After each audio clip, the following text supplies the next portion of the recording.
Welcome to Kick 'em in the Head, a podcast that takes an inside look at the world of mixed martial arts, featuring interviews with some of the top fighters from South Africa and around the world, with a focus on the EFC and UFC promotions.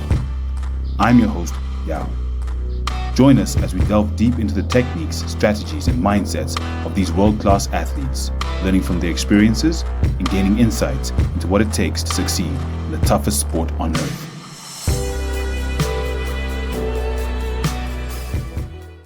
Shaheed. Yow. Hey, my Doing man. I'm a bit sad we ain't live. I always love the live situations, but we got to give the people the content that they need. If anyway, anyhow, in any way. Exactly. No matter where we are, we're always ready to talk MMA. And as always, there's so much to talk about. UFC 292 this weekend. Honestly, what? Wow. And I'm just talking from the out, what? All the way from the prelims. What? It was a good card. It was an amazing fight night. I'm loving that energy, man. Wow. I think we should just start from the beginning. Did anybody see that coming out? Well, I think a lot of We people start in the end. Like, wow, man. Yeah, so starting from the main event, that was insanity. The first round was, I think, how a lot of people saw it going. Second round, insanity. Put on that clown wig. I wish I had one here just to represent the craziness, man. What the hell? Wow. Did you even think that? So, strangely enough, social media had figured it out. I think it's Wonderbread on Twitter who had actually done a meme saying, "This is how O'Malley fans think he's going to do Aljo." And it was literally almost like for like Conor McGregor's check. I think Connor's was a check left on Jose Aldo to win the title. This was basically a check right, if you will, to win the title for O'Malley. So I guess some people knew, but me, I did not. You heard what I said last week. I was like, new O'Malley, what O'Malley? O'Malley who, where? No. I was shocked. But I'm happy, strangely enough, as weird as it is, I'm actually happy that he managed to get the title and, open up not just the bantamweight division, but, as we always say, MMA is a crazy sport. It can change at any time. Exactly. It was as electrifying. We saw this juxtaposition not only to Conor, but to Leon as well, to this amazing specimen that was Kamaru Usman being taken out by this guy that, in all honesty, nobody ever saw him having a right to do what he did. Nobody saw him coming in and just getting that damn head kick, man. And the same exact thing happened here twice. He solidifies his name as the champion, and we'll be seeing again against Colby if he can do it again. He's shown how he fights against wrestlers, and I think the strikers have the recipe now. It's the strikers' game and Islam. Hey, Islam. I feel the Charles coming in. The strikers are coming. They are coming because they know how to get up and then they know how to grapple with their way out. They learn a few sweeps, and if you can sweep, you can get up. If you can get up, a wrestler is almost ineffective. But the other fight on the card, Zhang Weili, Amanda Lemos, I mean, 50-43, 50-44, 49-45. I don't know about that last judge, but my goodness, that was a masterclass from Zhang Weili. Zhang Weili is probably one of the most interesting female fighters at the moment. She's dominantly strong, and her positioning on the feet is uniquely that Asian style of striking. It's like you said, masterclass, man. It was truly a masterclass of why she is the champion. And I think it's going to be a while before somebody actually comes in and dethrones her, because in the women's division, I don't think we are going to see for a while anybody challenge her dominance, kind of like Amanda Nunes. I think you're quite right. Even if you look at when she lost to Rose, the head kick, she wasn't out. I see why the ref stopped it. I see why Herb stopped it. Great, I mean, it is what it is. But Mm. it's exactly what you're saying in terms of the strength, the power, the ability to take shots. She is definitely up there as one of the most dominant females ever. And I think you're quite right. She has the potential to, if not a rival, then at least possibly even maybe exceed Amanda Nunes. Although honestly, she's the GOAT. I don't think anyone's touching her like ever personally. But I think Zan's got a good case. Yes, definitely. And for Really. me, the GOAT conversation only starts when you retire, because at the moment, people were calling Khabib the GOAT, and I think he's a coaching GOAT. That's awesome. He's really awesome. He's never lost as a coach, which is cool. Or maybe with his cousin, he's lost once. But in terms of the GOAT conversation, Amanda is firmly solidified as the female GOAT, and if Zhang Wei Li can, she has an opportunity to rival it in her young career, and I think she can do a lot, and it will be so beautiful to see what she does. And As for moving to men, the I just I was just had going to say, to as jump for in. Amanda Lemos, similar to, I think, Mishka Lobsher, she took the shots. She was there for the whole fight, Brilliant. irrespective It of takes the score. She was there.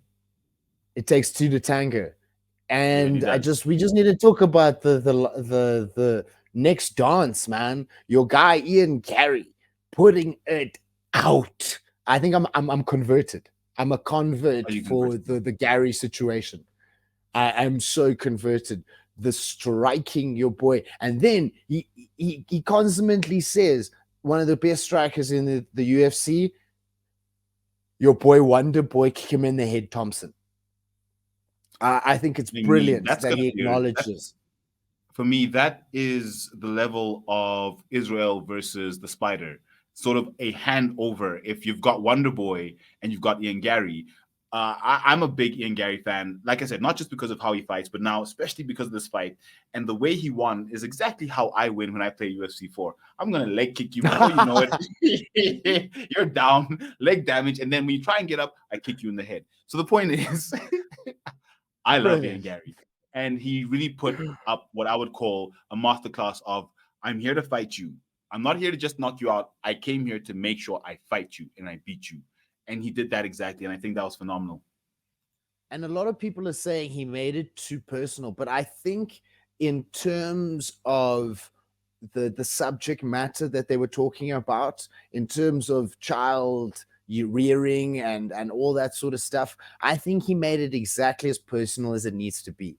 Um, Kids and parents have different ways and styles of parenting, and he solidified it for all the dads that like you, yeah, like cool dads, man. So he really brought it home for all the cool dads. So that's an awesome win. Interestingly enough, after the fight, he and apparently Michael Chandler offered to adopt Neil Magny's son. Yep, go for it. I Oh think man, the next true fight on the story. 292 that we're Uh, going to talk about is obviously there were a few other fights, but Marlon Chito Vera versus Pedro Munoz. yeah, hey, Cheetah got the win. Cheetah got the call out. And hey. I don't know. I'm a big Corey Sandhagen fan, and I think Corey deserves the title shot. Calling out Cheeto is a bit of a cheap one for me. What do you think? I'm a Chito fan, and everyone said that was his closest fight. He didn't really win the fight. And if he didn't win that fight, he wouldn't have been there for a title shot. So I think he's trying to say, listen, I didn't get here by mistake. Yes, I know the rest of you are waiting, but I need to show you that I am here for a reason. That's how you Mm. start, not the GOAT, but that's how you start the debate of, what, I think he's really got something there because he went back, he done the double with this dude, beat him now. Well, we'll see what happens, Cheetos, Cheetos Mm. something else. So I don't have a problem with the call out. I'm happy with the call out also because I think as much as Corey does, if he gets the next shot, that's fine because Cheeto has also done a lot of work towards getting title contendership in terms of the few losses that he's had. So I'm happy with the call out, Cheeto. I would. I love fairness and being diplomatic as possible. So let's do the fight Corey Cheeto, because they're both, the styles for that fight are insane. It would be such a brilliant fight. They could co-main event a title fight. They could co-main event A um PPV pay uh per view. yeah. Who's fighting next? It's I'm thinking of Strickland, Leon. Israel. I'm thinking of Leon Yes, Covington, in October. co-main event for the number one spot for the bantam, to dethrone this new bantam king apparently. So That'll it that'll be an interesting one. But I think the last fight that we really want to look at is obviously we've got Brad Tavares versus Chris Weidman, which went all the way. But I mean, Chris Weidman. Oof. I think it everyone's calling for him to retire, and I think I'll echo your sentiments from last week. I think he just needs to. And Dana White's, mind you, Dana White said exactly what you said. I think and for Weidman, he is, everybody loves Chris Weidman. Um, when he's from the same gym as AJ, so that whole team really suffered, and him being the patriarch of the team, losing the way he did, it was really heartbreaking, and those sorts of things affect energy. And Alger came in the first round, he was dominant, but I don't think you can ever say that what happened to Weidman didn't affect him. So when you running these successful teams and kind of the veteran and the patriarch of these teams, you have to consider how, being a leader, you have to consider how that affects everybody around you. And I think that's what Chris needs to accept now, that he is in such a powerful leadership role in his team that he can affect these guys' mindsets. And it's deep what I'm saying, but it's the reality of fighting. how would you then see AJ Aljamain going forward next? We heard what he had to say in the post fight. What would Volk do to him if he had to go up? Because everyone was saying, irrespective of the result, he's going to go up. But he's now looking at it, he's reconsidering. What do you think is next for him? I think he should go up. He should definitely just bulk up, stop this weight cut. He's what, 30 something. It's time to think about your body, go for the best way possible to try and get another title. We've But in the featherweight division, they are killers. You've got people like Calvin Cartier, that is a killer. He's a Boston in killer. And these guys, we've seen AJ. Wild elbows. Exactly. And we've seen AJ go down and get kicked in the head, man.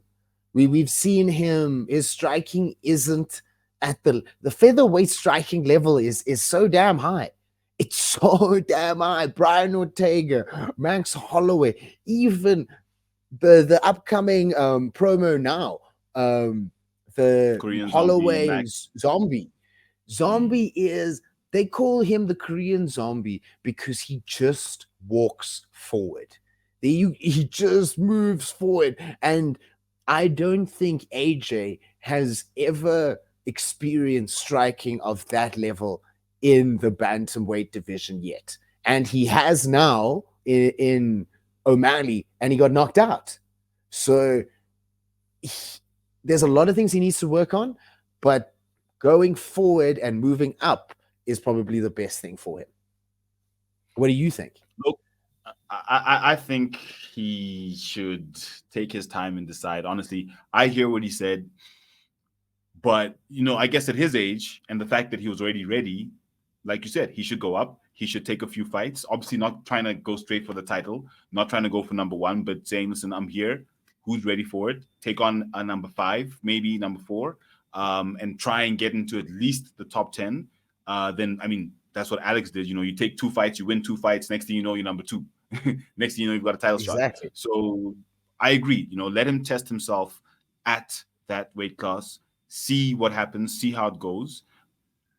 Why not? I think he can definitely do it. As much as you've mentioned, the shortcomings in his game, I think he can probably learn to backpack a featherweight. Because I love the fact that he's a backpacker, but he stands and strikes too much because he's too confident. Just go back to Yes, backpacking, AJ. That's what I'm saying. So I agree with you 100%. Let him go back. Let him go up. Sorry, and then let him go back to his basics, to what he used to do, which was take you down, backpack you, fights over. That's it. Don't stand and strike with an O'Malley for 2 rounds. Why? exactly. And O'Malley's going to be dominant. If you look at the people that he's got coming against him, you've got Mirab, and Mirab isn't better than AJ. He's not. Fundamentally, Mirab is not. And I don't care what anybody says, he's not beating O'Malley anytime soon. Neither is Henry, there's nobody else. There's nobody else. But I think I have a hero in mind. I think I have got a hero. But let's carry on and talk about the previews, man. Wait, there was one more thing that happened this weekend that was very exciting, which was the African Knockouts promotion fights out in Nigeria. Oh, shit, man. How could I forget? Please give us the lowdown, Mahami. AKO. So they had an amazing fight night this past weekend. If you don't know AKO, AKO is African Knockout Championships. It's out in Nigeria. It's Kamaru Usman's promotion, and it's the second one that they've had. So Wow. they're moving forward, and there was the one knockout of the night was an absolutely crazy knockout to the point where you ask yourself, where was the ref? Because Taking I holidays, know, like, bro. Not even not watching the fight. the ref is daydreaming. And as much as we Yo, love man. knockouts, I mean, you also want to see the fighters protected, the fighters not necessarily suffering any long-term damage. But if I'm not mistaken, it was Diata that got the knockout, and it was an absolutely brutal one. And his opponent took 3 shots after being knocked, 4 shots after being knocked out. It was absolutely insane. Oh, So I'm looking forward to more ooh. fights coming from AKO. That is epic, man. I love learning Like, about I new think we're definitely promotions. gonna actually have have this reel up on our page. Definitely like, follow, subscribe, Instagram, Spotify, Apple Podcasts, YouTube. We're there. If you have any comments, anything you want us to talk about, definitely. But we're definitely gonna put it on our page because that's definitely a viral knockout.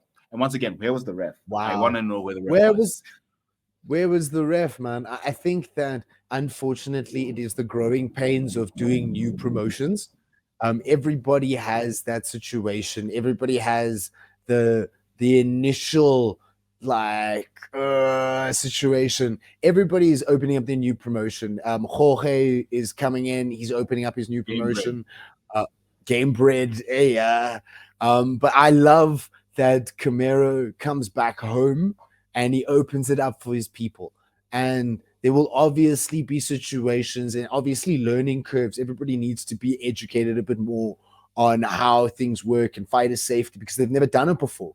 But I think it's so beautiful, and to see somebody like that give back, wow, man, it's epic. Thank you for bringing that. I didn't even know about it. I have And to if go you check can it out, hear man. any noise in the background, those are fighter jets because currently we have the BRICS summit happening in Johannesburg, South Africa. But I digress. The one Hey, interesting thing about the AKO promotion was the diversity of the fighters on the card. You had fighters from all over the continent. I didn't see any South Africans as such, but you had fighters from all over the continent: Egypt, Cameroon, Sudan, Guinea. And that was wow. very interesting. The fact that it was a melting pot for the region and regional fighting. And also, it's phenomenal. And I look forward to AKO 3. But looking forward, we've got Fight Night coming up this weekend. Holloway versus the Korean Zombie. Woo! And as That's fun. always, there's a lot of jam-packed fights in there, man. Fights like Giga versus, oh my word, Giga versus Ryu Alex Chikadze versus Alex Bruce Lee Caceres. Bruce Lee Caceres. Do you know what? I always get confused. I wanted to call him Bruce Lee.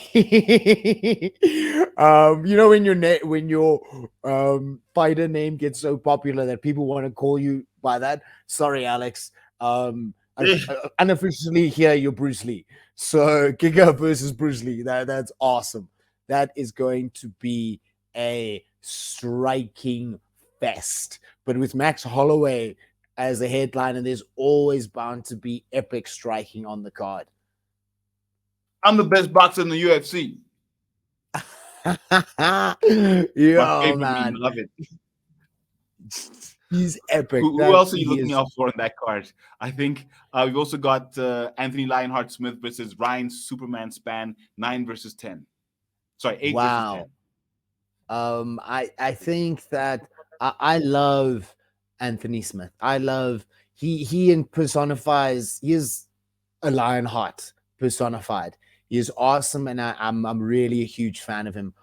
But like with the Weidman situation, it's time to hang up the glovies. I think he I might just really be think so. there. I mean, he accused Johnny Walker in their last fight about attacking his family, and no one knows what he's talking about. But I think the next fight on the card is the women's flyweight bout between Erin Blanchfield versus Talia Santos, 3 versus 4. That is going to be an interesting fight. There is obviously for the winner some gold in eyesight, and that is always incentive to make a great fight. This is where we've seen contenders separate themselves from the pack, and it's time to make a statement. It's time for people to know who Aaron is, and or not. You know what I mean? It's one of those situations. Either you come up, fight night, you make a statement, and then you secure yourself into the PvP, or you fade into obscurity. And That's quite true. unfortunately, with the women's divisions, we need names. We need people that are going to say outrageous things. We need people to put on a show for us and show us why you should be the main event. And it's a superficial thing. People are always saying, no, but it should be caliber, it should be class. Did O'Malley come up on caliber and class? No. Um, He no, exactly. no. He came up by opening soda cans, bro. Popping them soda cans and saying he was the best. And now he's the hype. He's He the is the best. He hype. literally is the best. But he is the best. He is So the champion. exactly. So people, we need the women, especially in the featherweight, the flyweight, and the strawweight divisions, to put up their hands and saying, "I'm the next Holly Holmes. I'm the next Ronda Rousey. I'm going to be even bigger. I'm going to be the next Ellen Bridges. You know what I mean? Like I'm going to be the next me superstar." And that's we need to see them putting up their hands and creating those exciting fights like we're seeing here. Misha Lobsha, she put up her hand. Dana Van Fake, she put up her hand, and it's awesome to see it. And I want to see that abroad. I want to see that in the UFC. Apparently the greatest fighting promotion, MMA promotion in the world. I want to see it. And speaking of Van Veeks, we have Crystal Van Veek, who will be fighting at EFC 107. It's coming up in about 2 weeks, but that's a very interesting fight that's coming. Ooh. Yeah. Christopher Beck Thank you, obviously Graham. gives us she gives us a follow, man. I love it, man. We are fans of fans. Yeah. So if you like us, we like you. And she is a consummate striker. So I'm already a fan because of that. She's a boxer at heart. I've seen what she's doing on the Insta showing off her moves. I just hope she's got the ground game to cover because we know her opponent is coming in hard. And she looks tough. Cakestra looks tough. So we'll see exactly what happens. She's a 1-0 record. I think the other fight on that card that's very interesting that's come up is Humphrey Mulenga versus Tapiwa Katikati. Now that's Ooh, very exciting fight. Humphrey is big. He's strong. Kati has that kind of wild striking style, and that is a fight And he's of the night powerful. in the making. He's got that Yes, he power, and he's shown his knockout ability. Humphrey is strong. I've done an interview with that guy. I've stood next to him. He is a big boy, and what he showed in his last fight is he's here to fight. So that is fight of the night in the making for me. So here's the thing. Tapio Katikati, is with Bradley the Nightmare Swanepoel's gym. So Yes. that'll be very interesting because we know that they're very good with jiu-jitsu. So going against a strong opponent, we've in the EFC normally seen that the stronger opponents, once you go to ground, it's a bit of a struggle. The skills don't normally seem to be there. So it'll be very interesting to see how Mulemba handles himself on the ground if it goes to ground, and if Katikati will take a ground game because he comes from a gym with strong jiu-jitsu, as we just saw Swanepoel winning his last fight against Mboe by submission, Yeah. jiu-jitsu. Yes. And their cardio in that gym is strong. I think that's why Katikati can fire the way he fires in his striking. Their cardio is at the top levels, man. But then Humphreys has an energy about him. I feel like this kid could go off and be the champion. So this is the reason why I think it's the makings of the fight of the night, because both these guys have that championship energy in them. They both have that vibe. If you stand with them and you talk to them, these guys are serious. And it will be very interesting to see the outcome. And it'll be very interesting to see what happens afterwards, because I feel like these guys are coming for gold, man. They're exciting, they're new, and they bring in energy. Coming for gold, Strickland Adesanya. Adesanya called Strickland out specifically. UFC 293, another ridiculous card. Like, how do you see this fight going? Ah, um, yo, man, I'm scared. I am so scared. I just want to say that it should be a walkover. It should be a legitimate walkover if Strickland doesn't play to his strengths. It will be a walkover. O'Malley played to his strengths and he won. It's like the three horsemen of the apocalypse. Sean, Strickland, and Covington all winning titles. What type of world will we be living in? Is it over? Is it done? Who knows? But Strickland could pull off the The biggest the robbery the like ever. age of goats and legends will be over if that happens. You were It, saying. it, if Strickland puts Adesanya against the cage and he maneuvers, does the right things, the simple things, he could submit Agnes Adesanya by rear naked choke. He could take Israel's back because he is big. He's a big guy in comparison to Israel in terms of strength. We saw Pablo Costa, probably same size rank, these two guys. Pablo didn't use his advantage. Pablo is a black belt in jiu-jitsu. At the time, Israel was a blue belt. At the time, Israel was a blue belt in jiu-jitsu. His greatest advantage is his distance, his striking, his understanding of people's bodies and how to make them break. But with the energy that we're seeing now, if Strickland moves in, takes the shots, and takes the learnings he's done with Glover and Alex Pereira, he could pull off something unexplainable. A damn bad Santa Christmas miracle. If we look at Adesanya versus Cannonier, I think it might be a similar sort of thing where you've got a stronger fighter and a fighter that you know has a specific skill set. He'll play the distance game and then go in when he needs to. I think he's going to have the Adesanya we complain about that doesn't have finishes, but he won the fight. And you're like, but I mean, the one that Yeah. Yoel Romero complained about. I think he's ready to embarrass Strickland, not just by doing that, but also bringing something different to the table.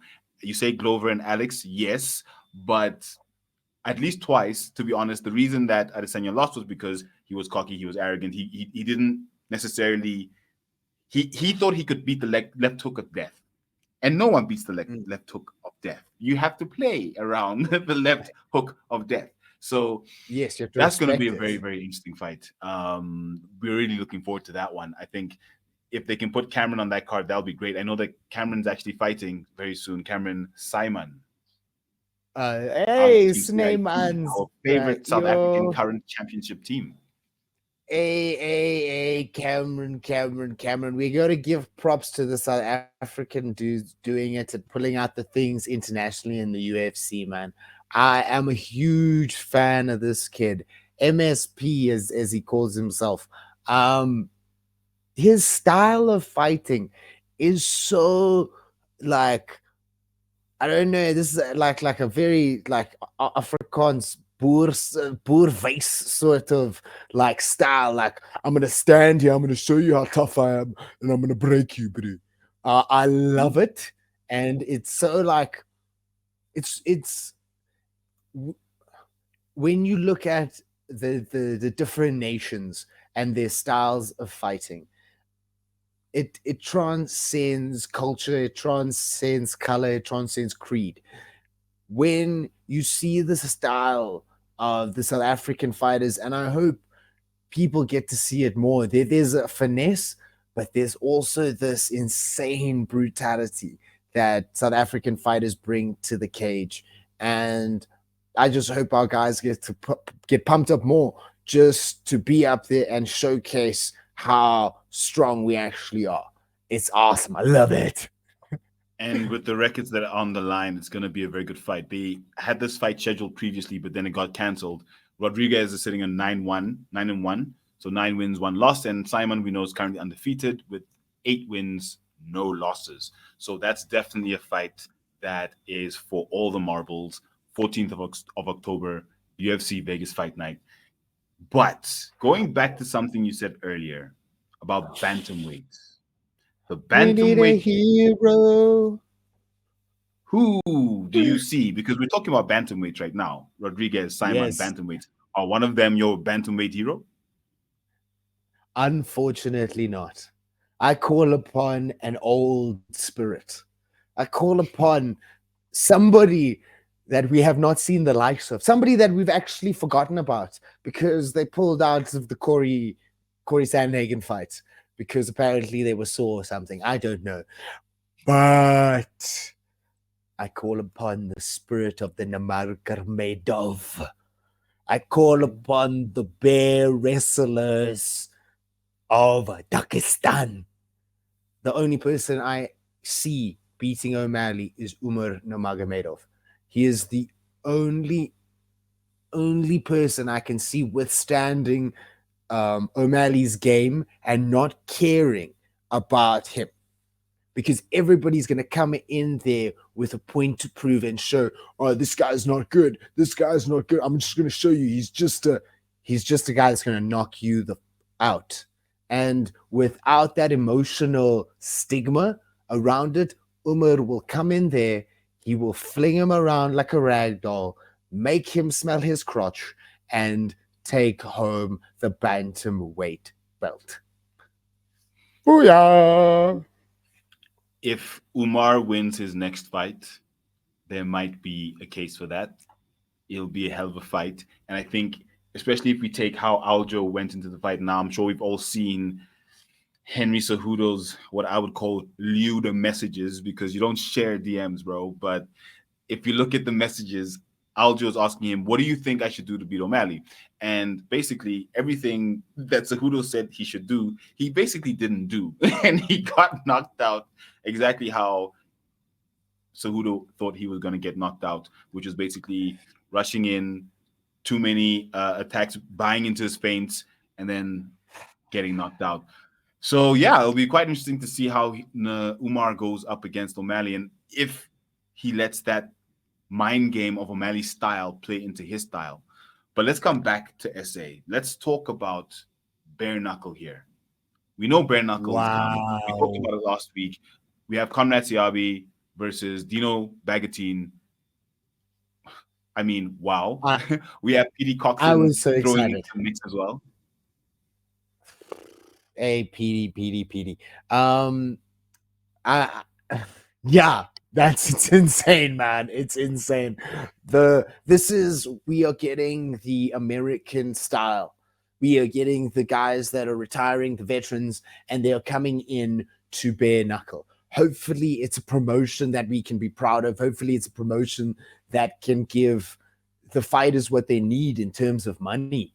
But I am extremely excited to see what happens, how it cracks off, and to see the brutality, man. I'm keen to see if guys just quit after a couple of rounds. It's gonna be insane. What happened to one of our favorite middleweight former champions? You might get knocked in the teeth and lose 2 or 3 teeth and have to stop because now your lip is split and you're losing teeth.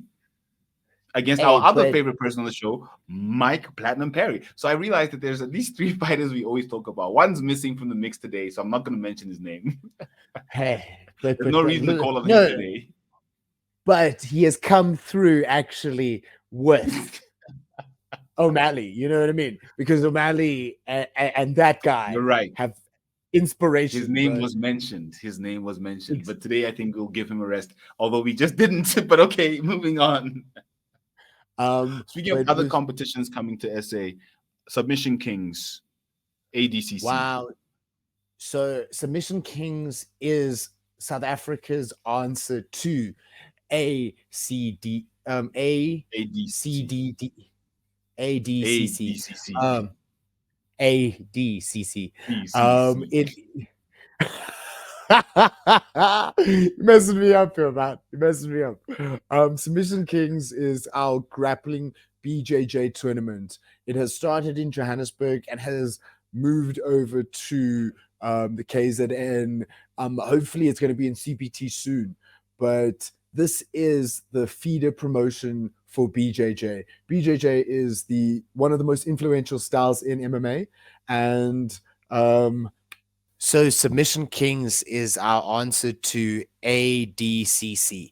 It's a flippin' awesome new BJJ promotion where the young guns can go up against some pros, man. I mean, we have this one fight between Raymond Cut and Gift Walker, who's fighting at EFC 107. Raymond isn't a professional, but he did manage to submit Gift. And it would be interesting to see if the EFC is taking notice of these guys and actually thinking about signing contracts, because these are legitimate fighters that we can bring into the EFC.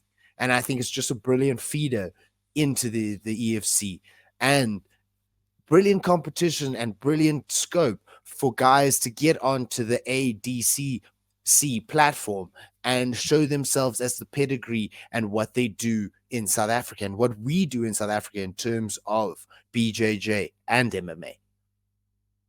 Now that's quite true. And having these various competitions for fighters to showcase, like you're saying, their skills is very, very important for the sport as a whole to move on, yeah, or to move forward.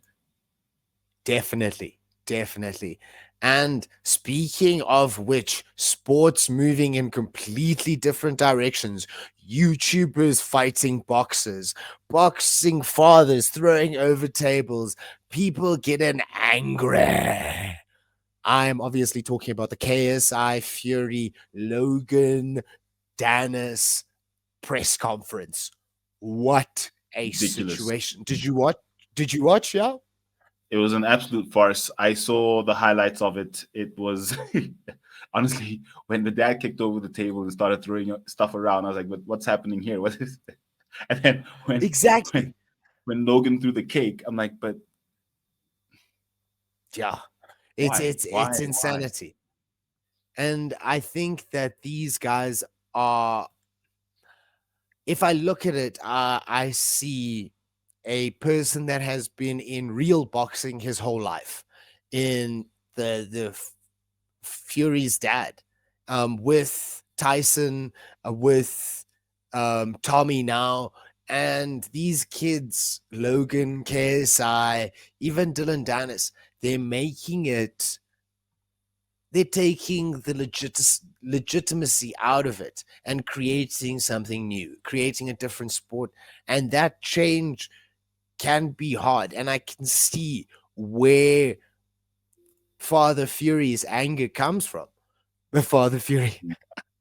Father douche. um, because at the end of the day, he knows what boxing is at the height of it. And he is now at the new height of boxing, because this is what we're talking about. This is what people want to see. And even for MMA can't help but latch on to the energy that is being created from this, because to say that it isn't valid, then you're not watching sports entertainment. To say that you don't know Mhm. who these guys are, and you're a fan of sports entertainment, you're severely not connected to what's happening. And to say that they aren't good for the sport, I think is wrong. But it is a definite change of tempo to what we've seen previously. And for somebody that has been involved in it, can be a bit hard to watch. And I think that's Fair what we enough. saw with Fury.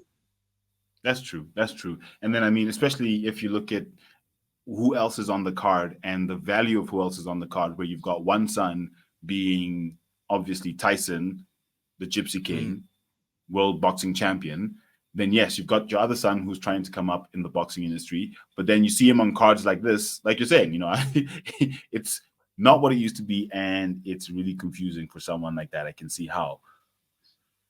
But Yeah, man. you know what time it But is? boom. Yes, Fighter indeed. of the week. Yes, baby. It's fighter of the week Shaheed, this week I time. will go first. Yes, please give it to me. Can you see who is behind? Oh, Zhang Zhang Weili. Weili. Love So it. this week I'm giving it to her simply because of the absolute dominance she showed in her fight against Amanda Lemos, which, especially at strawweight, to show such power, such skill, and she's consistently improving. You can always see that she's improving when you watch her press conferences. When you see any content from her, she lifted Francis Ngannou. It was phenomenal. But not only that, now she's also learning English. So she knows the value of where she is, the power of where she is as a UFC star. And I'm really enjoying her, watching her in the women's division, being such a dominant champion, such a skilled champion. So for me this week, Zhang Weili. I think just to add to that, just if we think about how we were introduced to Zhang Weili, her fight with Joanna is legendary. It is damn legendary. I don't think there's a female fighter that can say that they have a fight like that in their record, and it's solidified in my mind. It's one of the best female fights I think I've ever watched in my entire life. It was hard to watch because two women going at it so violently is insane, but for the pure adrenaline, for the pure it was just amazing. Pure skill. Well done. Brilliant fighter of the week. My fighter of the week is AJ Aljamain Sterling. The reason Sean for O'Malley's bantamweight goat. hey, he's definitely not my bantamweight goat, but he is my fighter of the week because I love it when somebody can come up and they lose. You know what I mean? And they don't blame anybody else.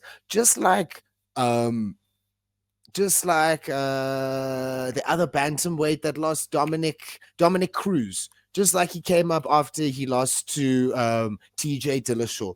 Consummate flipping gentleman, sunglasses on, suit on, looking fly. And I think AJ embodied that sort of gentlemanness, sort of legendary energy inside of him. I really thought he gave me Dominic Cruz vibes. And the way he said it, I'm not going to dog O'Malley. I'm not going to say that he got a lucky punch. I'm not going to say I had a hard weight cut. I'm going to say it as it is and give the guy credit where credit is due. He did what he needed to do, and hats off to him, and hats off to AJ for being a consummate gentleman, man. That's fight of the week for me. It was a very classy post-fight interview, I must say. Like you're saying, he took responsibility where he needed to, and he gave Sean O'Malley his flowers where he needed to. So that's a very good choice. Although I think I just want to add in, as much as Zhang was my fight of the week, Ian Gary, because he kicked the hell out of Neil Magny. So just to throw that in. But Beautiful. I love it. Love it. I'm a convert, so we Gary, you part of our fighters that we talk about constantly. all the You're time, in there, yes. Ian. You're in there. People need to know about you. We Love should, it. should have put him back for that one. So Yeah. this week, the topic we're discussing is one that's quite interesting: an Wow. EFC Contender Series revival. Something I didn't even know we had, to be Ooh. honest. Ooh. Yeah. Gee whiz, man. I love these sorts of things. I've been watching EFC for a very long time. Back when they were doing shows at Carnival City, back when Francois Gougaard was in the crowd and people thought he was going to be fighting at some point. Um, they they had this series, the EFC Contender Series. I'm not sure what it was called necessarily, but they had the Brendan Lazar, the challenger. They had Soldier Boy, the champion, and they constructed this show around them and their fights so that when the with their two teams of fighters, they coach them, they bring them up exactly like tough, promoting the new young guns, bringing in that new blood into the UFC and creating a different sort of energy and a different viewership. I mean, it's hard to wait so long for EFCs, man. I'd love some extra content. I'd love some more fights. I'd love some more EFC MMA content, man, especially in the fight space. So I'd love to see more people doing more stuff. And I did hear you mention about billboards and such like that. What were you saying, yeah? So one thing for me that's also quite important is that the marketing and advertising locally needs to be there, because I think back in the day, I know Soldier Boy McLennan because he was on billboards all over the place back in the day, the late Yeah. 2010s. So with Yes. that, the level or the stature of the fighters is given local prominence, local advertising space, local view. You can actually see the fighters. You can see when the fights are. You know that they're happening. So for me, that's also very important to go to the level of tough, because then that's tough is going to your grassroots to say, let's go and find guys who aren't the best necessarily. Let's build them up and let's get them to the next level. But then when you're at the next level, without that sort of support, it then becomes okay, then what? I have to leave the country to get any sort of recognition. But how do I do that? We should have these guys up on billboards, plastered all over the place with their fights that are coming. And that's how they then would easily get into your Braves, although they are getting in easily, but into your other promotions as well, because they would have renowned names. I mean, we should all know who the background was. Igu Smiley Cabeza, one of the most dominant champions in the EFC. He should be everywhere. So for me, yes, a Yes. tough, definitely, but also giving flowers to the guys who are at the top locally. I completely agree. You shouldn't have to be a super fan to find out what's going on. You shouldn't have to um search for it. It should be freely available and easily available. And speaking of fights and knowledge, man, the common South African needs to know about these guys. The common South African doesn't even know about Drickus. Drickus is the biggest South African superstar aside from Soldier Boy, who is also in the UFC. People need to know that our guys have a pedigree, and people need to know that there are fights happening in Johannesburg, man. That we have fighters duking it out in the EFC. Brilliant guys that are of pedigree of the international standard. And we need to know them, we need to see them, we need to love them so we can have an opportunity. We need to see them, we need to know them so we can have an opportunity to love them. And that's the biggest thing. No, that's I agree 100%.